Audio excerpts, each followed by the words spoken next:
thing. Okay, so Carter and John each have slinkies of different lengths. And now my question is, we know everything falls at the same rate. How do slinkies fall? So we're going to let the slinkies be extended. And I want you guys to think about what the force diagram is, not for the whole slinky, but just for the very end of the slinky, this bottom loop. Only that bottom loop. What would the force diagram look like for that? When someone's holding it and when someone lets go of it. So I want you to hold it so that it's down towards the ground. Let it stretch out all the way. And we want to hold it long enough that it stops shaking. And you go ahead and get up a fair ways. And for a little while, let it just rest on the ground while it calms down. And then lift it slowly up a bit more. You just need to be about a foot or two off the ground. But if you can go up higher so that more people can see it with their own eyes, that's better. Okay. So lift as high as you can slowly once we get there. And yeah, unfortunately, we really can't see much on here. Carter, was it? And John. Okay, John, can I get yours to go up a little bit higher? Slowly. Okay. All right, and Carter, it looks like that's about as slow as it's stable as it's going to get, so try lifting up. And keep going as far as you can, and that's about it. And we're going to give it a little more time to stabilize. And then I have to remember to push the button so that all this is worthwhile. And I'm going to upload this high-speed capture with the lecture outside of what you see there so that we can possibly see it online even if you can't see it that well here. I'm going to try to help stabilize this. It doesn't matter too much if it's moving a little bit because how it falls will still be about the same. But the more stationary we can get it, the better it matches up with what the force diagrams would be. So first off, think, what do you expect to happen? And then, watching very closely, so I'm going to count down, and after 1, I will say drop. When I say drop, both of you try to let go at about that same time. Okay? So after 1, then I say drop. All right, ready? 3, 2, 1, drop. Okay, so with your own eyes, what did you see? And this one, you can lift it up and drop it again. You might have enough time that that'll work. Anyone want to venture? Did you see anything at all? Or was it just too fast, couldn't see the bottoms? It looked like the longest slinky dropped faster than the short one. Okay. Anybody else? And has anybody seen a slinky drop in slow motion before? So some of you are familiar with it already, but a lot of you aren't. All right, and we're just about ready. Go ahead and let it drop again and let people watch closely. Look at the bottom only. All right, 3, there we go. Go ahead, Carter. Okay, Carter and John, you guys can go back to your seats. Go ahead and just leave the slinkies there.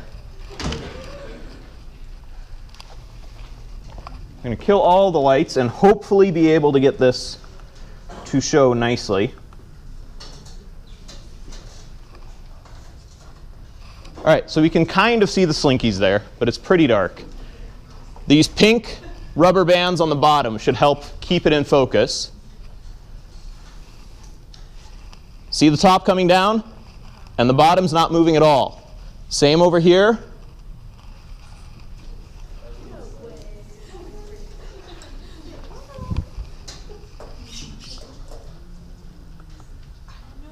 So there's the top of the short ones coming in. Top of the long ones coming in. Now, everything does fall with the same acceleration if gravity is the only thing accelerating it. But what we're seeing here is Hooke's law. Today we're talking tension and Hooke's law for a very short topic because these don't apply in too many other places. And I wanted something short as we get into taking the first test so that it's not that important and we can get through the material. A tension force is the force of something trying not to have itself ripped apart.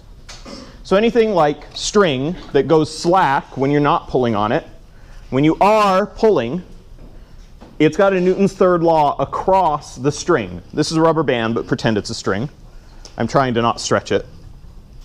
When someone's pulling on one side, they pull through the string to the other side.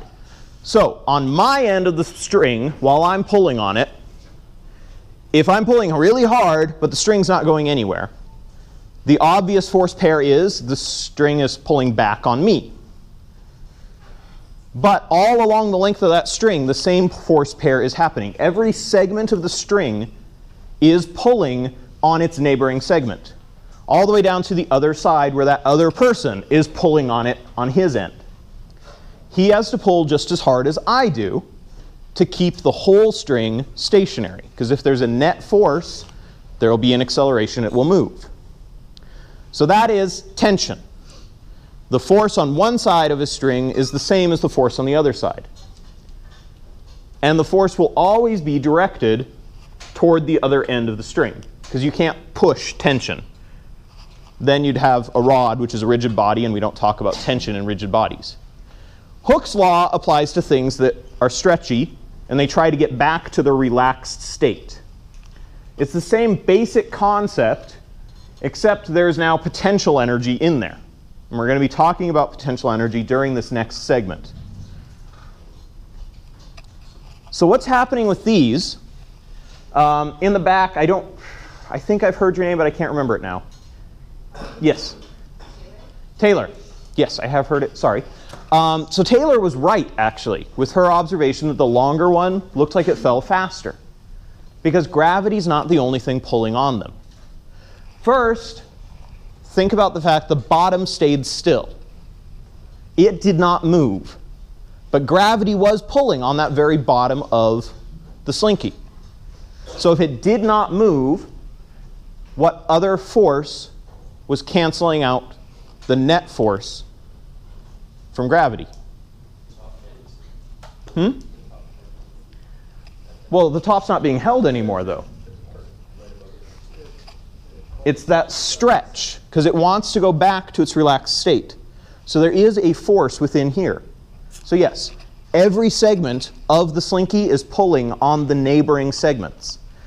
So until this part stops pulling on this part, this one remains at balanced force. There's no net force on it until this segment right above it relaxes. And that's true everywhere along the whole length. So when I let go of the top, I've only released force right up here. And so that will relax back to its normal state. Now we've released some force here, so that will relax here and here and here. And that's why the longer one fell faster, because these forces are pairs. Not only is this pulling that up, but this is pulling that down. So when I let go, the top of this is accelerating faster than gravity, because it has more force pulling down. So that was my first time actually using the high-speed camera in class. I'm very glad that it worked, even though my springs need to be rainbow-colored toy store springs next time. Or slinkies, sorry.